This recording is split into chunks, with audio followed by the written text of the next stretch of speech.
That was mean. So why did you want to share that, Erinn? That was mean. A lot more people would stop producing if this was a real thing. What's going down? Welcome back to the Music Entrepreneur Club podcast, the hottest podcast on the planet, where we talk it because we live it and we live it so we give it. Thank you for tuning in again. Erinn, Dame, how are you feeling today?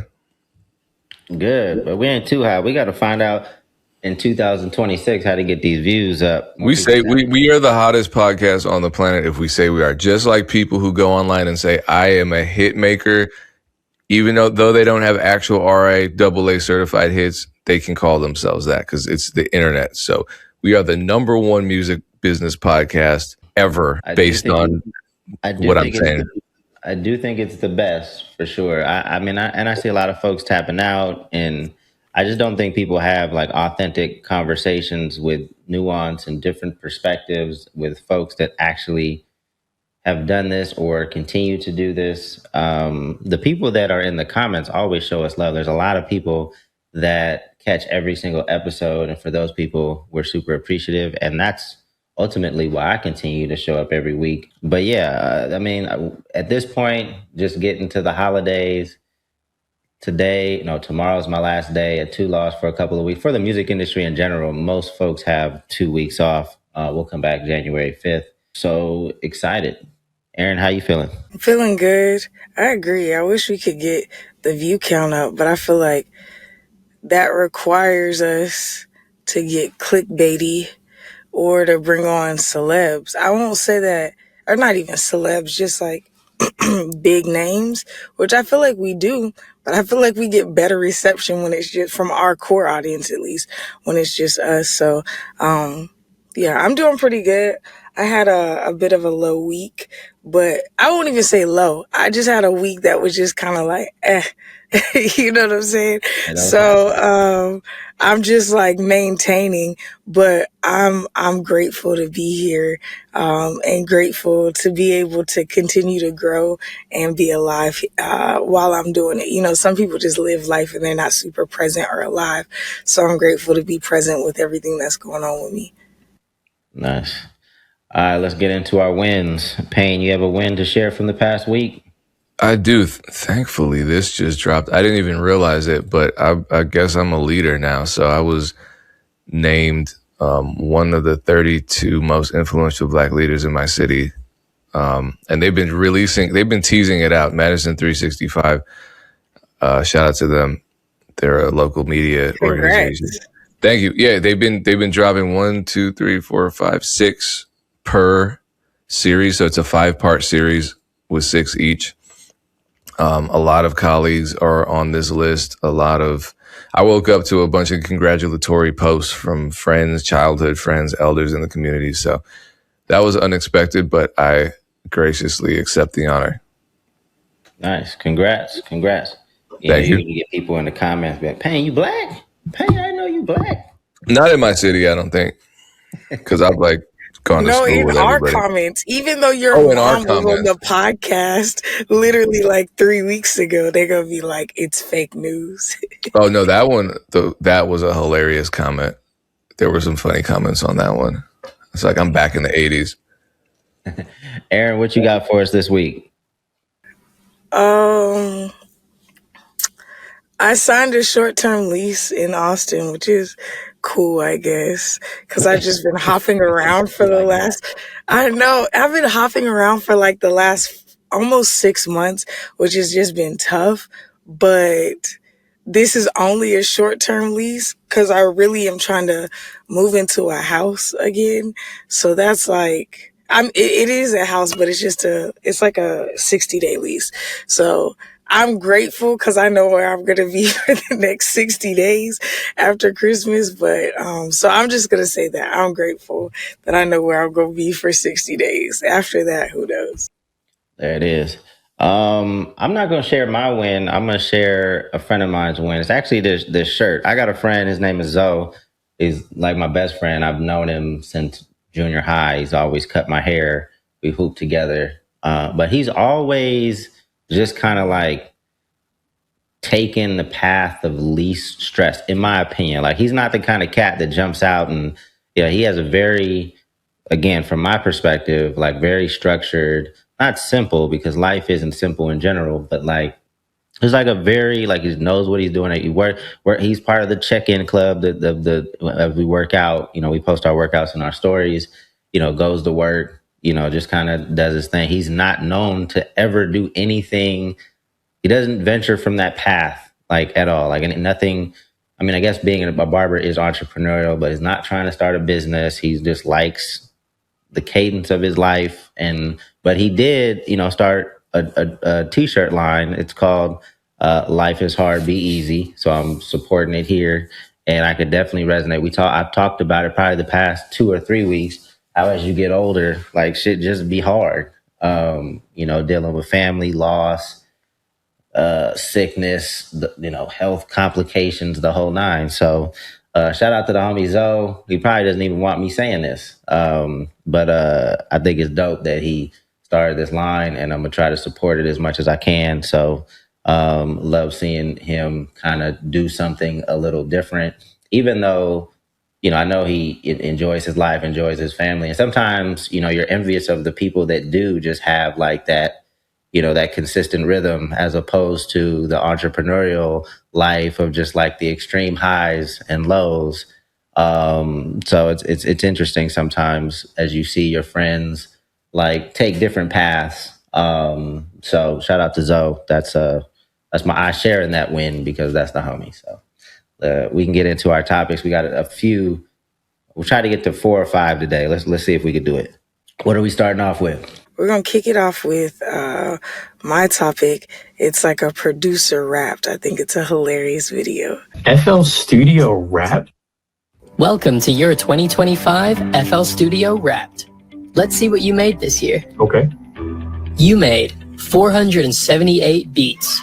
Way to go. That's pretty good. That is pretty good. You made 0 of your own melodies.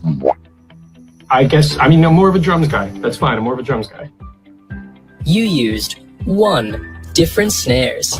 Really? Kind of a weird thing to put on here. Okay. You got 0 placements. How does it even know that? Loser. Huh? Loser. Who made this, man? Loser. I can't even turn it off. That was mean.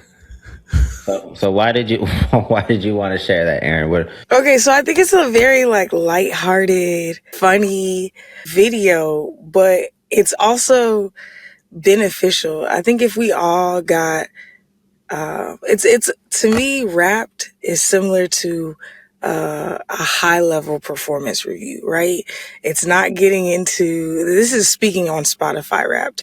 It's not getting into the nitty gritty of the day to day, but it is showing you what your year-long efforts have produced to some degree, right? There's some things that they highlight that are extreme vanity metrics that people love to run with that I'm like, this doesn't actually mean anything. And then there's certain things that I'm like, wow, this is super insightful. Shout out to them for adding that. So I think that the Spotify side is really cool. Adopting that, I've seen a ton of companies take it this year and make their own version. I've seen some artists, like I work with a muralist and graphic designer in Austin, and he dropped a rap about all the projects he was a part of, how many murals he had up in the city. It was just really cool. So to me, bringing it down to the producers, where this guy got basically a realistic view of who he is and what he's doing and what his productivity, but also lack of productivity has yielded, I thought was really funny. I think more industry positions, more industry players, whether it be a manager, I would actually love if managers could get it wrapped. Cause I feel like if artists could see at least like decent managers, I know Dame said he doesn't believe that they're good managers, but I feel like if my artists could, back in the day when I used to manage, could see how many unanswered emails got sent, how many hours of research that I did, You know what I'm saying? How many rejections I got that I didn't pass along to the artist? You know, like, I think things like that are really cool. I think the metric system, I think data is always beneficial. And I think in a data driven world, sometimes we will ignore those things. So I just thought it was I thought it was funny because it was very real. One of my friends, Slim, he posted it, and he's a multi-platinum producer. Like, he just got off a tour with Lil Wayne as his MD, and then did Drewski's tour. He's currently the MD for Summer Walker's stuff. He's got a bunch of records on. He's an incredible producer. He's never not working, right? He's done the most Tiny Desk ever. Like, he holds that record. And so he posted it and said a lot more people would stop producing if this was a real thing. And I don't know if that's necessarily true, because we live in the age of delusion, and shout out to all the delusional people.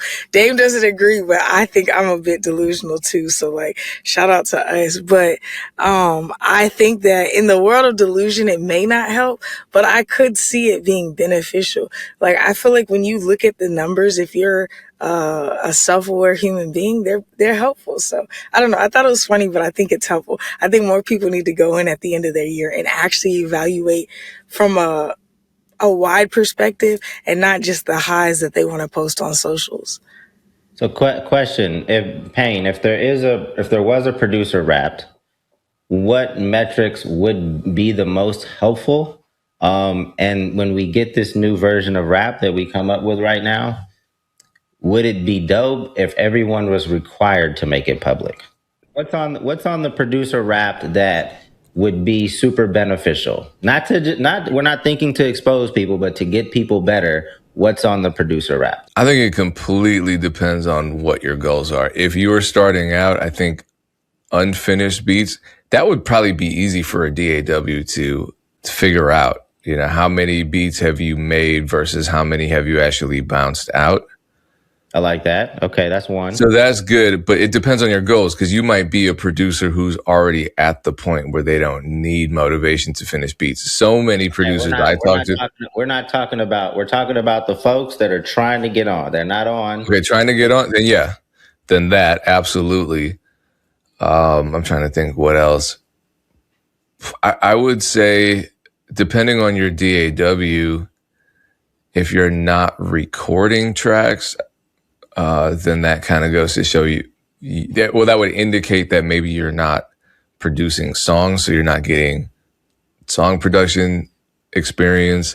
I feel like the DAW can't tell you this, but in this, he kind of pretended like they did. He was like, you landed 0 placements. Like, they won't know that, but I feel like if that was something, like how many placements you landed, I would say like, the longest beat it took you to complete in a year. And I know that's a little bit subjective too, but like, maybe you started February 1st on one beat, you touched it 83 times, or you spent 92 hours with it and it was finally finished in October.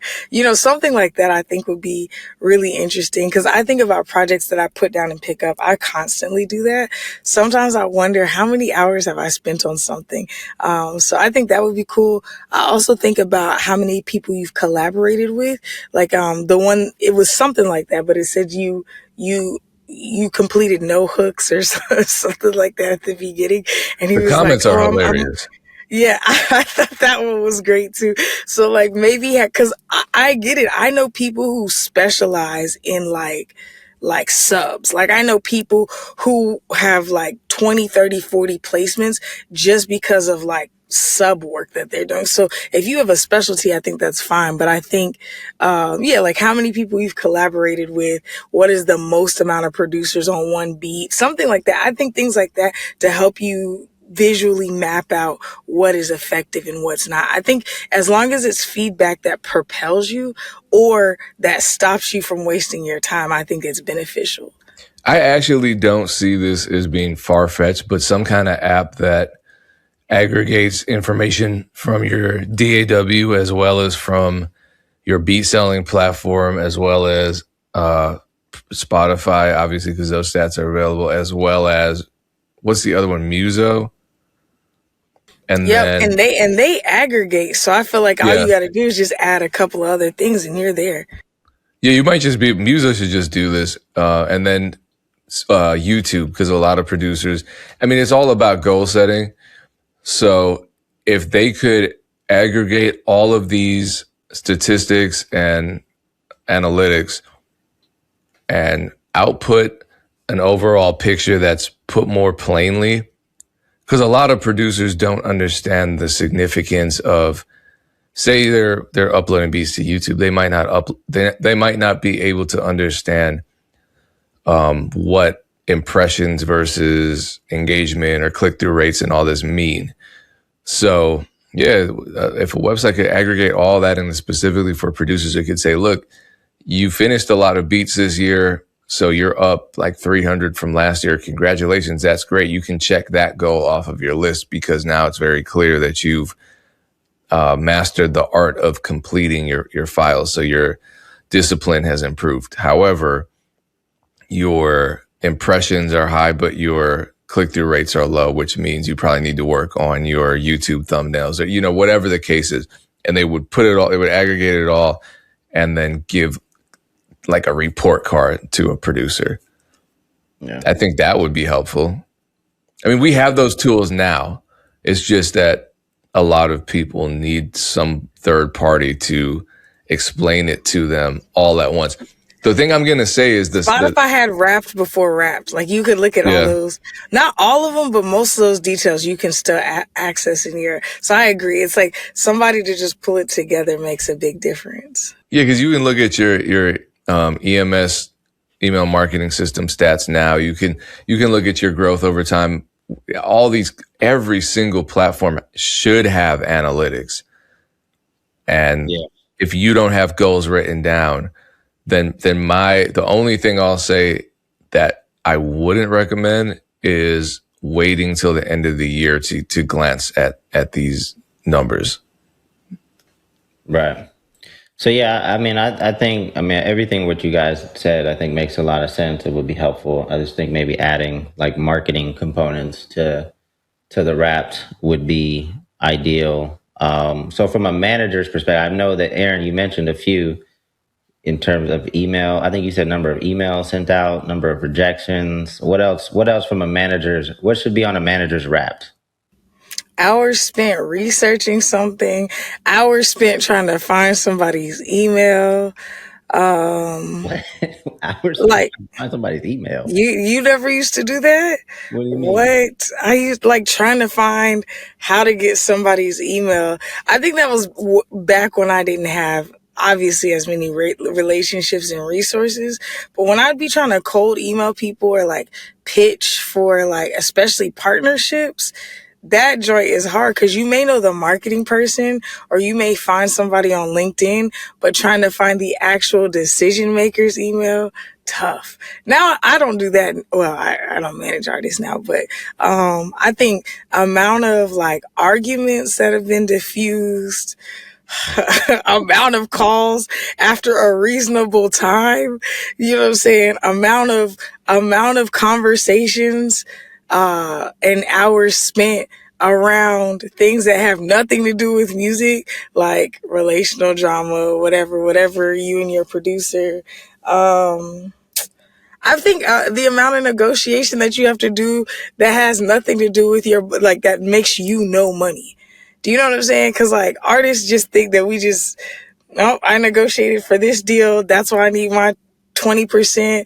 And they're like, you didn't do anything but finalize. It's like, man, you do not know how many deals I've negotiated that one kept this train rolling and it made me no money, or that like we negotiated it got down to the last and it just fell through, you know?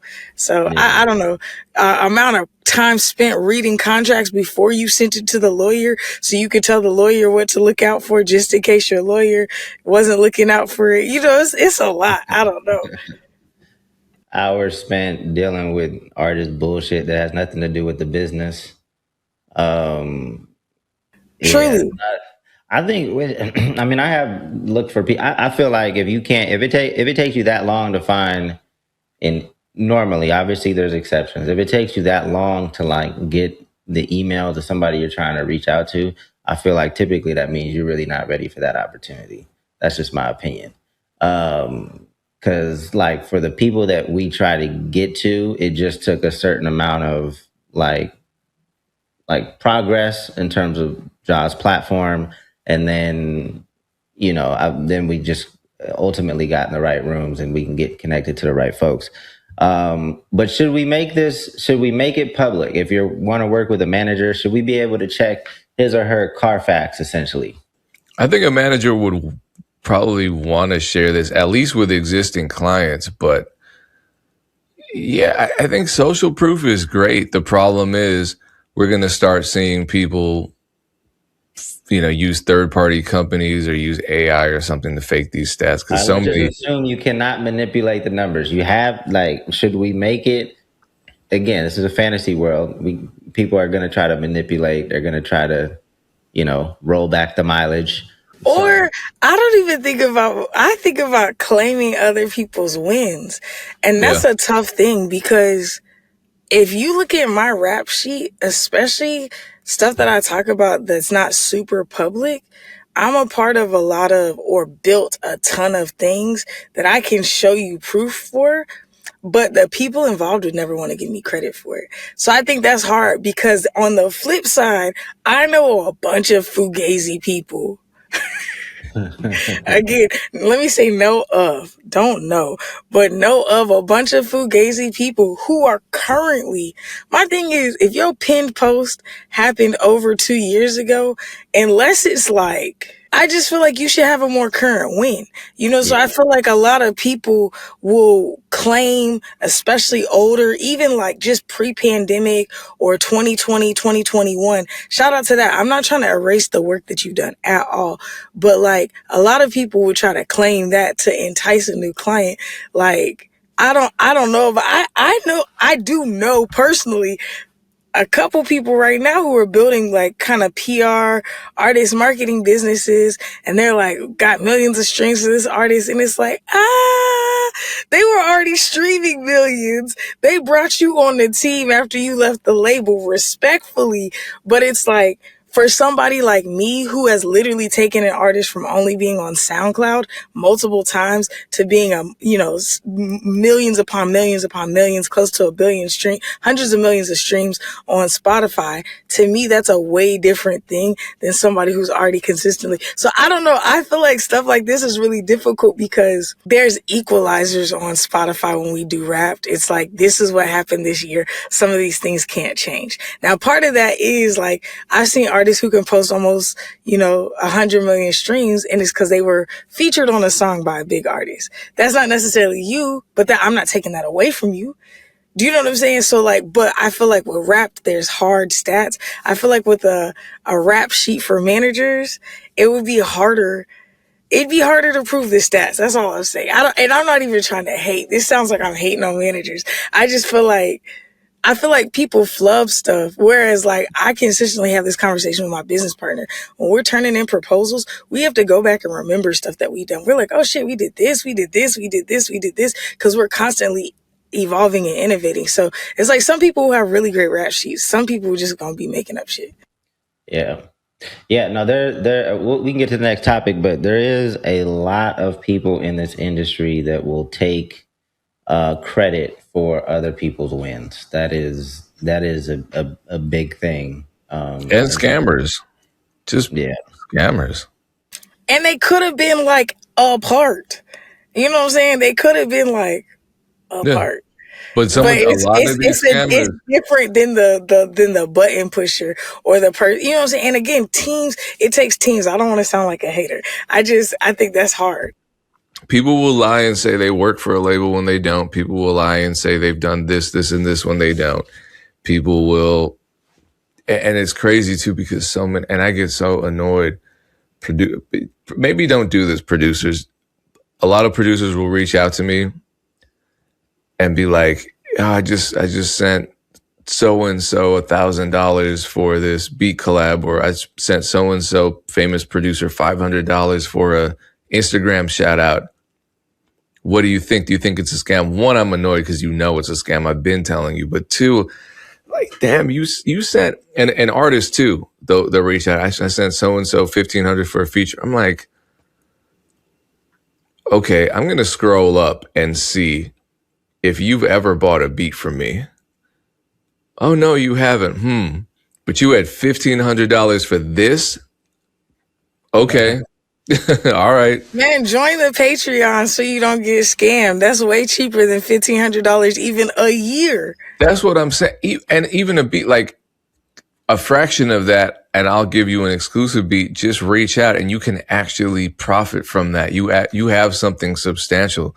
All this other stuff, artists, producers, everyone is just running these scams on people, and this might help. But I also think common sense and actually listening to people who have been scammed, going on Reddit every time something comes up on your radar, search for it. Someone's already covered it or something similar to it so you can spot the red flags. You know what I mean? Like, everyone knows, and not everyone knows this, but everyone knows that a traditional scam involves some kind of third party, non-traditional payment. So if you ever have someone say, well, yeah, you have to pay for this insurance policy with Google Play cards, or you know what, these medical bills could be covered as long as you buy us, $200 worth of iTunes gift cards or something. You like, come on, that's ridiculous, because there have been a million articles written about how scammers operate. So it's just common sense. Yeah. All right. Next topic. What do we got to get to? I believe your topic, Dan. You want to talk about this ATM? Oh yeah, this could be a really brief topic. So I think one of the knocks on the industry as a whole is just like how long it takes to get paid, to get to when you invoice folks or get access to budgets. But there's a independent record label that does really, really well. I think they're based in LA. The ATM that they built, I think, is in LA, but I think they have a presence in New York as well. Basically, they built in an ATM for the artists on their labels that gives them instant access to their budget. I think it's a dope PR stunt. Like, how this works is be interesting to know. What do you guys think when I sent it to you? Well, first of all, I think the branding is incredible. Broke records. But I think it's really cool. Same thing kind of like with this Wrapped, where you're getting, in a sense, real-time feedback. So it's like, if your budget is $30,000 for your next album cycle, if they're doing a traditional album cycle, which used to be 18 months, I don't really know what the industry is on. Because even when I was in it, I was independent. We did not do an 18-month album cycle. But say you have $30,000 for 18 months. Say you spent $5, and you have a really cool idea. Now, instead of having to convince somebody that you have a great idea, you're just like, nah, I need to take another $5 out to shoot this thing or go do this or whatever. So I think it's great, because a lot of times artists will be like, man, my label or whatever, my managers, my people aren't giving me the type of bread that I need. So one, if you're right, it teaches you how to bet on yourself, and you get to harness your budget as if you're actually an entrepreneur instead of like a kid being babysat. Because that's why I feel like the label system a lot of times is like almost babysitting artists, which is why you end up with artists in a lot of these predicaments, in my opinion. But on the flip side of that, it's like you could blow through your budget, or you could spend a significant portion of your budget on a bad decision. So I wonder how intricate it says ATM, but I'm assuming it's not like an ATM. I'm just going to punch in my PIN number with my debit card. It's probably like, maybe you submit a request to withdraw a certain amount of money.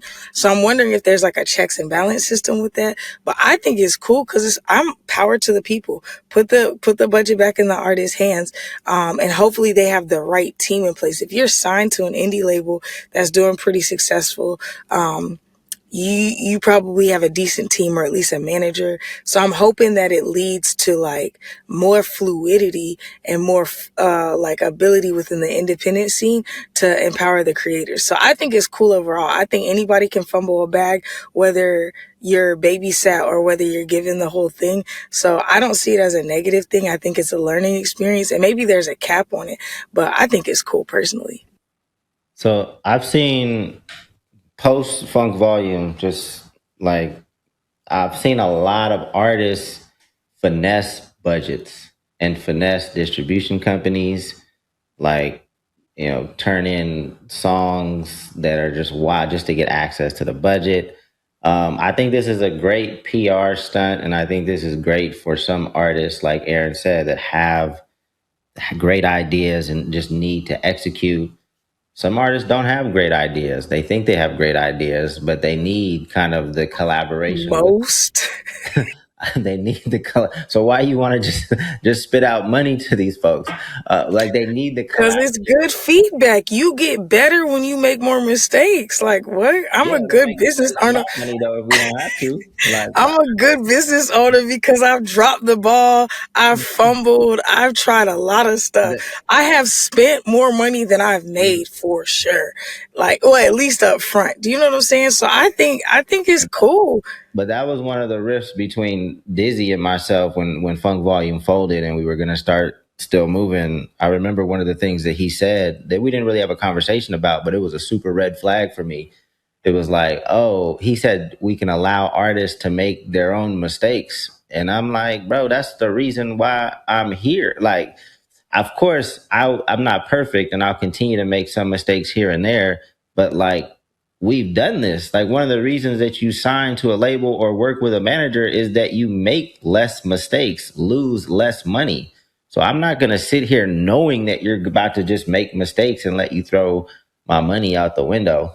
The last thing I agree with that. I'm not just saying be reckless, but again, my hope is that if you're an independent artist signed to an independent label, you've done some experimentation, I would think, ahead of time. So now it's like maybe a slightly bigger budget, more access. I don't know. I just think about when I went to Def Jam, they had dumbass ideas, right? Like really dumb ideas. And we started spending the budget the way that they wanted to. And by the time they realized they were dumb ideas, it was already too late for me to pull it back in. And then I was like, well, this is what I wanted to do. And our A&R was like, well, why did you say that at first? I'm like, we are literally the smallest artists on this label. Y'all gave us like no money. Like, you spent 10 racks. Now most of my budget is gone for this one song. Do you know what I'm saying? Like 10 racks. But it's, so I think like, in the right hands, the money will go to the right places, but also it can help you expose some of your issues. So I'm not just saying throw it away. I do think that there's a learning period, but I think it's like when you don't see it as it's connected to the label and I have unlimited money, when you see it as this is my money, I'm not getting more of it unless I make more of it back, I still feel like it registers differently than like, my daddy label is giving me some money and I'm about to blow through it and then I'm going to ask for more. Do you know what I'm saying? Yeah. I just hope that there's also, just from a security perspective, like a cap on what they can get out, because this is LA. I don't know where in LA, and budgets, I'm assuming budgets are at least 5,000, and that they have bigger artists on their label. So way bigger artists. So, 5,000, they pay budgets could be in the hundreds of thousands. I'm hoping that machine's not just sitting there spitting out, a shitload of money. Is it really a machine or is that just like branding? I mean, that's what they're saying is like, I'm assuming cash comes out. Maybe it prints. No, there's a video showing cash coming out. Eating up on strip club nights. That's actually crazy. Honestly, if it's real cash, I thought that was just kind of like a visual gimmick, representative. Yeah, I mean, it shows cash, but if it is, maybe it prints a check and spits it out. That would be smarter, in my opinion. So hopefully that is, or maybe there's a cap on, the amount of cash you can get, not even just from like a security perspective, like cash could just lose it. Like artists, I wouldn't be surprised if there's artists that just misplace it or lose it or leave it somewhere. Like there's this, I mean, I think at the end of the day, what they wanted was exposure for the label. They got that. That's the win. How it works, I definitely would be curious to know. But I hope there are some controls put in place to mitigate some of the, just the security risks. And just the amount you can take out. I hope you can't just get $50,000 in cash out of the machine. I don't think that's That's wild. The IRS is not even allowing that. So I don't think they doing that. That's why I said 10 racks, because I'm thinking about like legally would you get 9,999 before it's an issue. And I don't know how the record system works because it may be different because it's already dispersed or distributed. But I don't know. I'm looking. They have one of the top 10 fastest growing artist on Spotify. Oh, that was 2024. But still, I don't know. They have, I'm not saying that they just got bread to burn, but I feel like this has less of an implication on the label than it does on the actual, like the artist got to do right by it, because if you F this up, you're not going back to the label asking for money and they're going to be like, yeah, you know what? Let's just give you some more money. And I feel like maybe that's what it is. Instead of the onus being on the label and them having to deal with artists complaining or fighting them about stuff, it's like, bet, here's your money. If you don't make it back, that's not on us. It may be just a way to like democratize, so to speak, the label process for them. Or it could just be good PR. If everyone just educated themselves and, created a decent plan with a decent team of people and the labels offered full transparency, this wouldn't even be a topic. It could all be so simple. Yeah. That's just like saying if everyone had common sense, like we could live in a much better world. I was going to say, because I feel like we're all educated, but we would all spend, if they said, okay, you got $10,000 to pull out, we would all pull it out differently, spend it differently. Like, I don't know, educated and decent humans, I think that we're all that, but that doesn't necessarily mean that it's going to yield a great result. I think No, that's not what I'm saying. I'm saying it wouldn't be a groundbreaking move for the label to do that. For sure. But everyone's looking at it like, wow, this is so revolutionary. And it's like, yeah, I mean, this may very well be a gimmick. It should just be the norm. Everyone should know where their budget's going, how it's being spent, why it's being spent. There should be people that they trust in their circle to do that. Like you said with the labels don't know what the hell they're doing, but neither do individual artists either. So. All right, Payne, let's get into your topic. Oh boy, welcome to TMZ. So this is some bullshit. We don't even need to see the video. It says DJ Khaled exposed by former producer. You see, that I was also, a publicist for DJ Khaled. So there's this producer / publicist named Jonathan Hay, who is accusing DJ Khaled, RZA, and couple other people, Sway Calloway, of all being gay, which is like, what are we, it's an accusation. Who gives a fuck? But, obviously people believe it. The only reason why I believe him is simply because of all the rappers in the game. He mentions RZA and Sway. That's random. It's not random. And I found some interesting information about this. I think that was your initial reaction to this too, Erinn.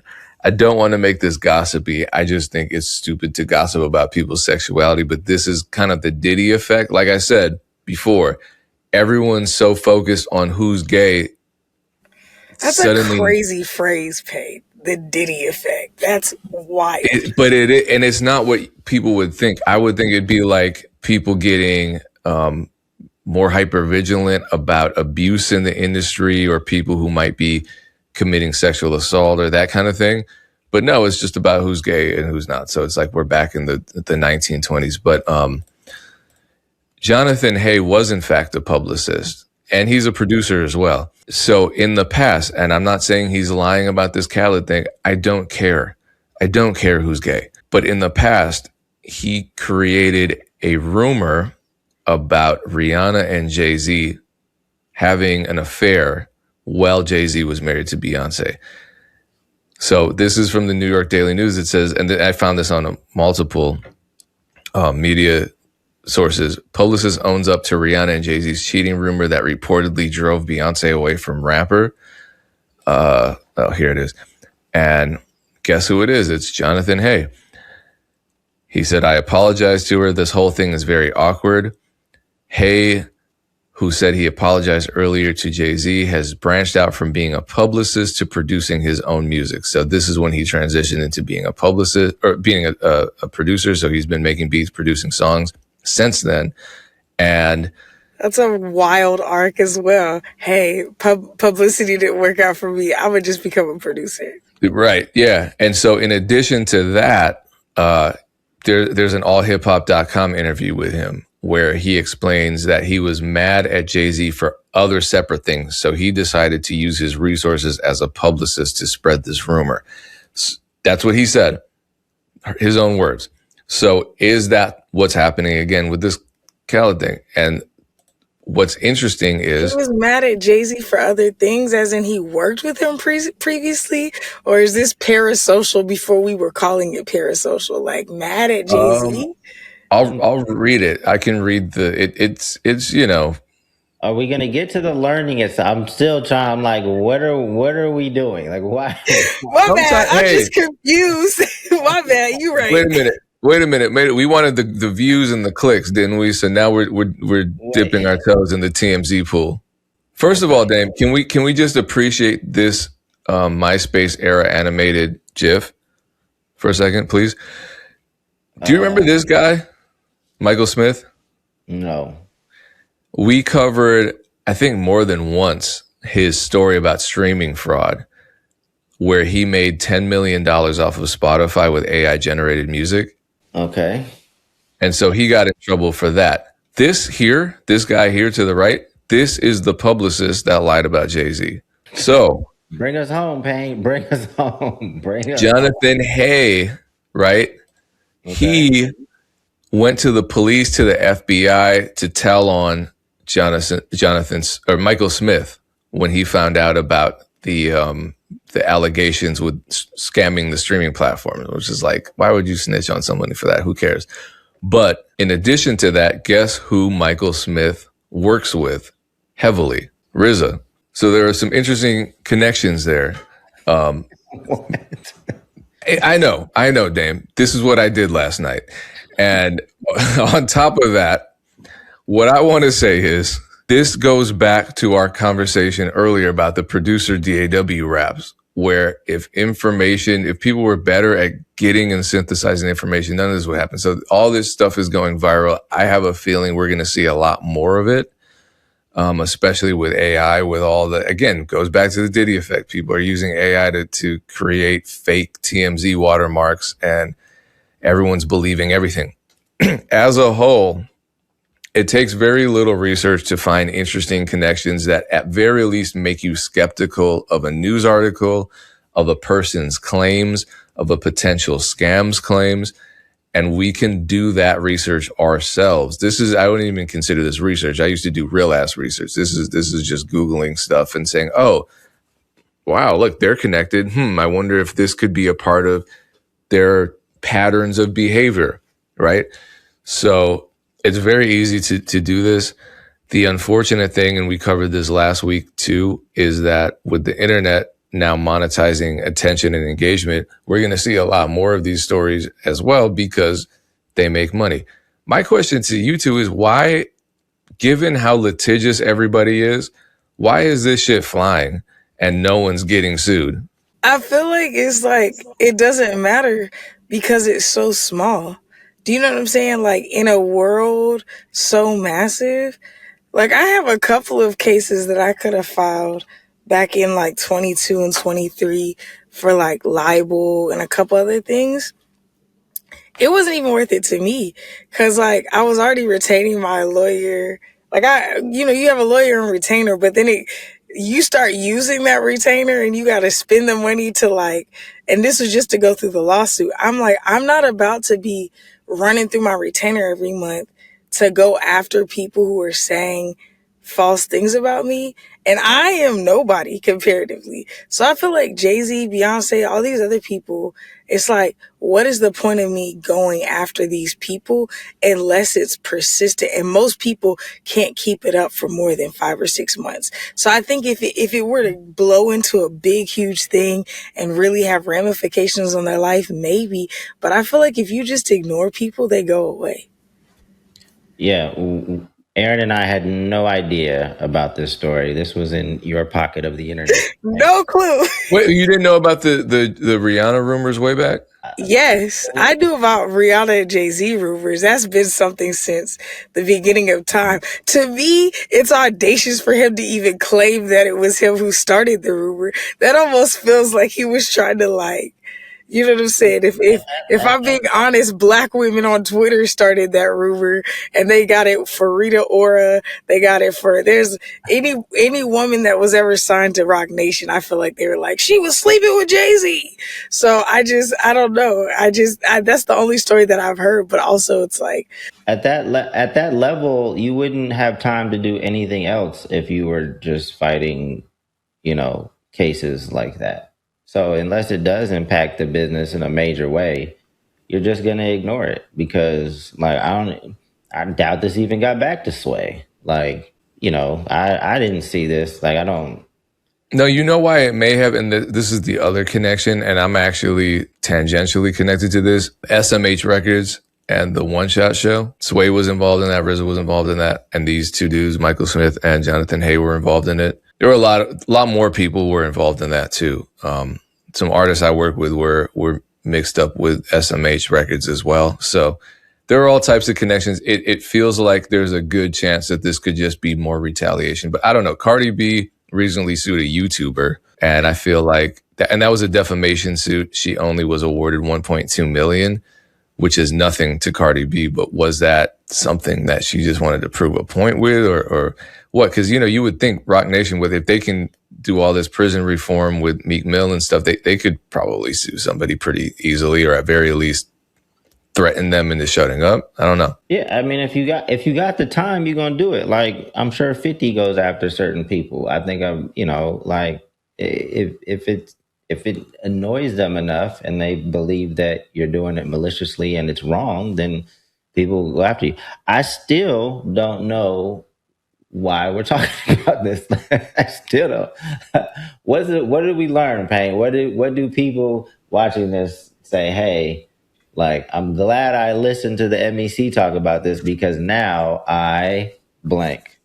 I have higher media literacy. I feel like you were ordering brunch while I was giving my whole speech about that. Yeah, I mean, I don't think this is going to be groundbreaking information, but it's more confirmation that you really should vet what you read on the internet, especially now with the monetization of controversy and the manufacture of controversy and the ability to pretty much flawlessly execute misinformation campaigns with the way you can create backlinking on the internet, with the way that you can create AI generated news stories and fake screenshots. I've been seeing those forever, but now they're actually convincing. So yeah, I think things are about to get weird. And if we want to keep our sanity and if we want to avoid falling into certain traps, then we're going to have to become hyper literate when it comes to the emerging forms of media moving forward. Things have been weird already. And, people don't know they don't know the difference between opinions and fact. People have known things for a long time with very little information. Like, they know that somebody's gay, or like, I figured they were gay because I never heard that before. So that makes a lot of like that doesn't make any sense. Like, I've never heard that before. That was the first time I heard that DJ Khaled is gay. So that's why it made sense to me. Like, what kind of logic is that? It makes no sense. You're an idiot. I mean, but then these are the people that might spend that $1,500 when a famous artist reaches out to them on an alternative Instagram account and says, oh, please cash at me $1,500. I'll send you back. We need to start a Patreon for all the suckers and just be like, If you're thinking about wiring a producer 1,500, just send it to us. We'll get you straight. You know what I'm saying? Because if there's that many people spending 1,500 consistently on scams, I'm like, it just doesn't make sense to me. Somebody's keeping this alive, though. Victims are keeping it alive. If there were no victims, then this wouldn't even be a thing. Yeah. I know that there was a Instagram reel sent to our group chat around the artist saying that part of the manager's job was to like save them money and like just keep them from bad deals, making bad decisions. Bad deals. That's something that's not talked about enough because a lot of times we only think about the money that comes in that we put into our pocket, not about the money that we save. Which is just that needs to go on the manager's Wrapped. How much money I saved you, boy, because that's a lot. And money you've recovered from an artist doing some stupid shit and then you playing cleanup. Yeah. Relationships saved from your idiocracy. Because I mean, that's a case for, I mean, we don't advertise heavily, or at least I don't advertise heavily like consultations. But if you are thinking about like spending a lot of money on something or moving somewhere, just making a big decision, it could make a lot of sense to do a consultation with somebody that has some experience in that area, because hopefully people aren't spending like a lot of money on a video, but I've talked a lot of artists off that cliff over the years. I think most people know not to do that now, except in very rare circumstances. But stuff like that. Unless you're trying to do it just for the sake of art, which I do know some artists doing that. Yeah, I mean, I could see some other scenarios where it could make sense too, but yeah. Should we get into the one? Do we have time for one more topic? All right, we'll do the Piff Marty. You can put it on the screen. I don't know if people will be able to read it on the screen, but I will read it in case it's too small or if people are just listening and don't see it. Let me bring it back up on my phone so I can read it. But it's Piff Marty, an artist that I know. I've hooped with him. Real cool cat. But he made a post that basically said, "I quit music."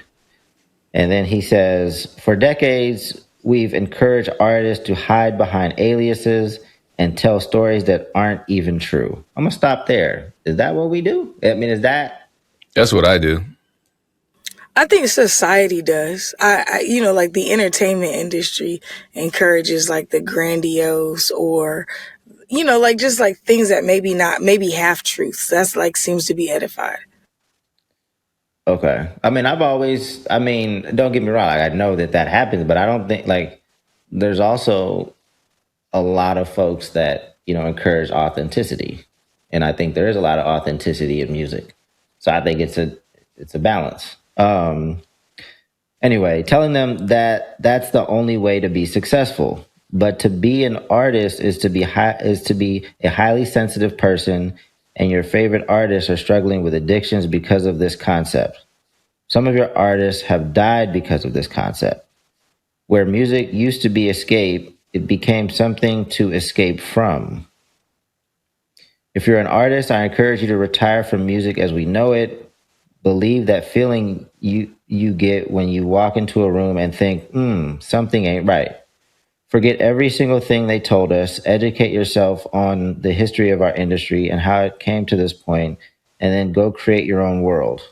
We are masters of manifestation and should operate as such. The machine only thrives if we fail to believe that about ourselves. There needs to be a reset on how we operate as artists.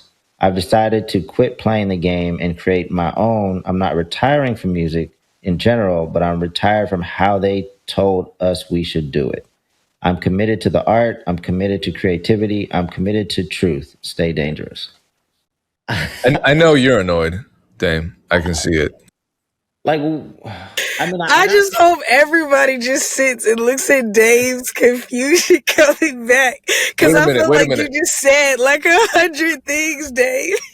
Are you more annoyed with the topic about RZA and Khaled, or are you more annoyed by this post? I mean, everybody comes into their own. I thought we've been playing our own game for a very long time, or at least have the option to play whatever game you want for a very long time now. Like, But is that some new? people come to the realization, like in parts and in different ways. I'm with you. I'm trying to give bro the benefit of the doubt because he's also been independent. It's not like he's getting off a label saying this. Right. And he has a great manager who really empowers him to just like, oh, if this is what you want to build your business around. So I'm with you, but trying to see it through bro's eyes. Sometimes we come to realizations in parts. You know what I'm saying? This may just be where he is in his journey. Yeah, I don't even look at right. I look at his trajectory thus far. Like, I never thought he subscribed to his music is different, the sound is different, his energy is different, it's very positive, it's a lot of dancing, it's uplifting, I thought he was moving to the beat of his own drum. I had no idea that he felt shackled by what the industry is and I don't even know what is the industry telling folks these days. When people use they, I need them to define who that is, because I'm not getting the same messaging from they, or from them. I don't even know who that is, but maybe it's just harder for me to digest because I feel like we've been creating our own paths since 2008. This isn't a new concept. I think it's super important, again, to understand the entire board and be like, okay, how do I want to play this game? Or how do I say, I don't like this board, I'm going to move that to the side, and now I'm going to construct my own game. But understanding the consequences of either playing that initial game, however you want to play, or throwing that board away, you just have to know, the pros and cons of the approach that you decide to take. But I didn't think that people felt shackled. I need to get Piff on here to understand this. I'm gonna get Piff on. It was written like a song. It was very artisty the way it was written, because it was That's very. how I feel. I feel like he just had to get off his chest. This is an artist moment. Yeah, artists have a tendency to just create monsters. They just be creating monsters that nobody else sees, or maybe very few people see. I don't. There's so many artists that are so unconventional now. Just look at the names of artists, using all kind of symbols, lowercase, uppercase, just weird ass names. People are doing whatever they want and finding things that work. So yeah, I gotta reach out to Piff, make sure he's okay, number one. And then number two, get on here and explain this post, this I quit music. But people rocking with it. Actually, let me see some of the comments. I don't know if you guys have anything more to say, but I literally was like, I need to go to the comments and see what people are saying. But I feel like when you make posts like this, in general, it rallies, and I kind of like what Payne was saying, the victims, and I don't want to sound like I'm victim shaming but I don't want to call it underdogs, because I feel like it rallies a specific type of person who thinks a specific type of way, which may be a big portion of his audience. So they could be understood by his audience. Do you know what I'm saying? Yeah, people. I knew people. Again, people always support messages like this because everybody's frustrated. And I don't think anybody can identify the day. The day is just that energy of frustration and feeling like you're not where you want to be. So, and they did it to you, whoever the fuck that is. So yeah, but then it's just smart fan outreach. You galvanize people when you post stuff like this. Say that again, Payne. I couldn't hear part of that. You galvanize your fans when you post things like this, and so for sure, I think we can sit around and question the meaning behind it and the specificity, but his fans aren't. Yeah. There is one of the comments that I just came across. She says, "This is not just music, though. It really is everything. I know that sounds crazy, but almost all industries have been designed for a hyper dependence on the machine instead of leaning into your own intuition and power.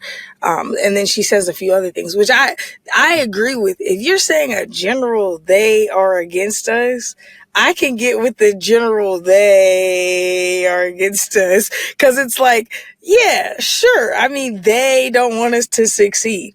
And I get that. But if you're specifically, I agree, talking in the music industry, I'm still personally, I would love to ask him about this. I'm like, who is against you? I'm gonna text him. I'm texting him right now, and we got to talk about this. The machine is also another vague ass thing. But we don't like. I understand that the major labels play by certain rules, but we've seen over the past 5, 7, 10 years them lose control and not really understand how to break artists themselves. Yeah. Like they're scrambling to try to figure out this new landscape because it's so decentralized. There are so many different platforms.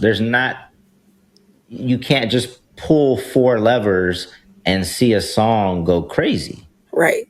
And maybe it's like he feels like he's getting passed up for opportunities. You know how sometimes you see like, man, I keep just not getting opportunities. I've had that day for me. I'm like, I consistently see who people are spotlighting on this side of the industry, like on the business side. And I seen, you know what I'm saying? And then I can be like, oh yeah, they hating. But to me, I have a they in mind. Another one of his fans says, interesting, because I feel like you're one of the artists that I've always seen as someone that stays true to their inner creative, not driven by the industry, and delivering music that represents realness. This is like and that's how we feel. We're like, it's interesting that you feel guided by this because you seem like one of the authentic ones. Yeah, I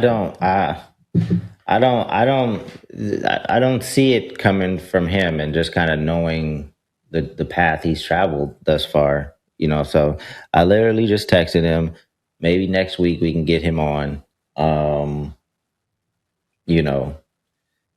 Yeah, if other people understand this, please put it in the comments below. I'd like to continue this conversation, hopefully with him, and just get a better understanding. This might be another one of those, Dame, you're not an artist, you don't understand, responses. But yeah, we've been doing what we've wanted to do for many years. I do not feel shackled by the industry or the machine. We figure shit out. That's the beauty of independence. The beauty of independence is that we get more creative than anybody else in the industry because we have to, most times. Right? We've always been figuring out how to duck and dodge and continue to make progress. This is nothing new. So I just don't understand. I do realize, and I used to tell you guys that I get tired of saying the same thing over and over again, right? But I do realize that there's a new crop of artists that need to hear the same thing. It may be the first time that they're hearing it. But again, Piff Marty's not that. He's been in this game for a minute now. I mean, he's not old. I don't know how old he is. I'm assuming he's like 30. I don't know. He's a younger. I think cat. he's like mid-30s. I think we're close in age. So yeah, so he's not the cat that hasn't heard stuff several times. And he's partnered with Philip, who knows what the fuck he's doing. So if this was a play, I don't think this was a play just to get engagement. I don't think so either. So I need to better understand. So No, I think it was a rollout for something different. I think it was him priming his fans for a new I don't know what, but from what I gathered, it seemed like he's launching something different. He's changing his approach. Maybe he's even changing his name. I don't know. That's what I gathered from it. I think it was just an attempt to galvanize and refocus fans. It's the end of the year. A lot of people take the end of the year to be the point at which you make a change or launch something new year, new brand strategy. That's what I think is going to happen. Yeah. I mean, sometimes when, if the change, I'm not accusing Piff of doing this, but Hop did this to a certain extent. Like when you do create that monster, it's more effective than just saying, "Hey, I'm changing this. Like I'm shifting this direction." Right? Like Yeah, it's not artistic to just say it plainly. Right. You have to build the monster that people can identify with, and the mythical vague monster. So, but again, I hope that's not what this is, because from an education perspective, I think it like continuing to fight this vague monster, like it's destructive in my opinion. Like, I think we have so much flexibility in how we can pursue things these days. And there's enough things that actually exist that you have to conquer. And if you're creating more things that don't really exist, like, you're only making the path harder. Like, you have a lot of battles even within yourself, like to be consistent and to educate yourself. And like, there's a lot of real things that you have to do in order to be successful.